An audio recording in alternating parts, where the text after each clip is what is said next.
Hello and welcome back to the channel. In the last video of API testing, we saw what is API testing, how do we test API using Catalan Studio, and the basic overview of that. Today we're going to see if we have multiple verifications, how do we manage uh, to go through the entire verification if a verification at the top fails. Also, we saw how do we in the last video we saw how we were verifying it manually, and today we're going to see a short example of how do we assert directly into the script. Okay, so let's jump into the Catalan Studio. So this is our last project. So we send this API and this would verify some of the elements. This is our test case. We're sending a request to the API, storing the response as my output, verifying the status code and verifying the property value at the first of the data, and the name should be this PMN. So here it is failing. So as we saw, it failed. So let us verify another thing. If we going to verify using our body, so our last name again is Bharat. So again, the first name should be George, last name should be Bluth, but we so we know that we are deliberately failing the first name. So let us try to have the last name here. Again, there could be multiple requests, so we're going to add again verify element property value. Again, it is my API, so we'll leave that. And the input will again have as variable, and what variable we stored, our variable was my output, right? You can see that. Now we're going to have our string, so we know from here that it is inside our data at the first position, and the last variable name is just last name. So we copied that from previous, and now it is turn of value. So value, what value would we have? We would have string type, and value should be BLUTH. I hope this is the correct spelling. Let us again BLUTH. Okay, so this is correct value. So this is a pass scenario, but here we are failing. This would fail. So let us try and run this test case. Let us run. Now it is sending the request and will verify. So you can see in the log, so this fails, this is pass, and this failed, and it didn't traverse to the entire all our verification points, so it skipped, so it stopped at this point. So now how do we let's say we want to go through entire verification. So how do we to do that? We need to skip this if it fails. So you can just right click over that and change failure handling. So you can either put stop on failure or again continue on failure. So we are putting it continue on failure, and as you put continue failure, again this is entirely manually. You can do it entirely on script. You can check how it is affecting. You just click on the script and you need to see this element is like this is our output, this is the locator, this is the value, and now we have added failure handling. So again here as well you can just write failure in handling. Now if you're familiar with the Eclipse, you would find that it is absolutely similar to the Eclipse UI. So again you can put failure handling, and now you can handle it here from here as well. So let us skip that because we are not going to do this. Okay, so let us go again to our manual part, and now let us run this test case again, and we would see that this, even if this fails, it would again go for to verify the last name. So just have this test case. So again, so you can see this failed. Now it is doing some weird thing, but we can see that it is failing. and now we can see that the last name is verified successfully.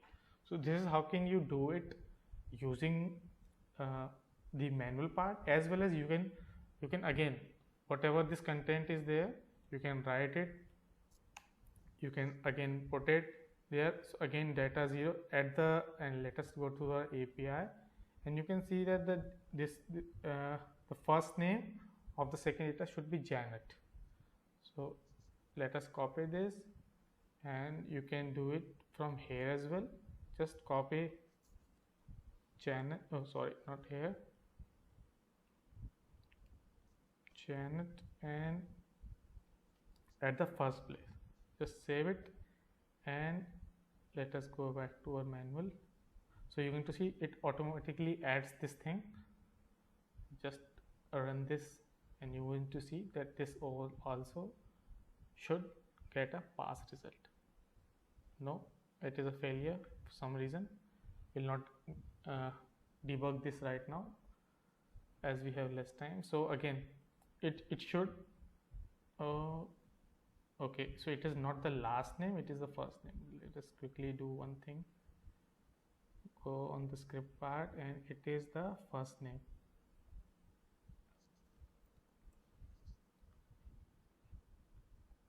Okay, so let us see if it resolves.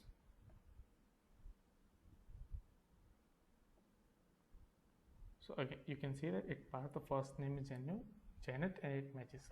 So now you can do it from the test kit itself, as well as you can do directly into API itself. So let us create a new API in this folder itself. Let us create, so again, for the URL part, we'll copy this. So let us create a new API request, and let us verify API, and in the URL now we'll copy this. So this verify new API appears here. You can see it has the same API which we used earlier in the first API part as well. You can again check, just send, and you can see it brings out the same value. Now what you can do is, again, if we want to verify it directly from here, you can do it. So in this thing you have verification part, and you're going to see again it is same thing as in Eclipse. So let us expand it. So again, you're going to see you can put verification as well as assert from here as well. This is again very simple. Just for a quick check, just again let us expect that we want to check this value, that first name is Janet, the API run as well. So we'll hover over this element, and if we're going to press Ctrl K, it would automatically go in this verification process. So you can see here we are checking that the get response first is Janet or not. So again it would pass, so we will not run this. Also you can put you can write it manually as well. Again, it is very simple. If you have knowledge of Eclipse, or you have used Selenium in the past using Java. So again, for assert we will verify if it is working or not. So let's just quickly write assert. See, it automatically pops up, and assert that, and if you press Control space you will see all the options. So this is all the options to assert whatever assert you want to, fine. So we want to see, let us go for the status code, if the status code is 200 or not. We'll go again and let us put a response. So this is what we are getting here, and dot get, and now this will get whatever inside this response body is. So we were going to check the status code. You can see, so you can double click here as well, or you can write, so get status code, and if we're going to put, now we can check the assert conditions as well. It should contain this and that, you can do it based on your current requirement. Okay. So now you can see what are the assert conditions. So we want to check if our status code is 200 or not. or whatever you want to verify. So we have got, in this part we have got our expected results. Now uh, actual result, and now let us put our expected is equal to, now you can see if it is coming, you can check on anything, is equal to integer is what we are looking. Now you have to put the response code. Let us so it is sending 200, so let us do that again. Just save it, and instead of running, you just click on this drop down kind of thing and send test request and verify. And then the verification log, you would see that it is running, it is the end of verification, and it is passed. So let us try to deliberately fail. Let us see if we want to, if we are expecting a response code of 201. So let us again save it and test request and verify. Now it should fail, and you would see why. So it is failed. So you can see this is comparison failure. The expected result is 201, but the actual result is 200. So here it is failed. So you can you do it via script part as well, or you can do it here using our manual test case as well. In the manual part, you can do from scripting part as well. So if you when you go deeper and deeper, you would do more things. So that is all for this video. If you have learned something, please share this video with your friends. Subscribe if you can. Thank you.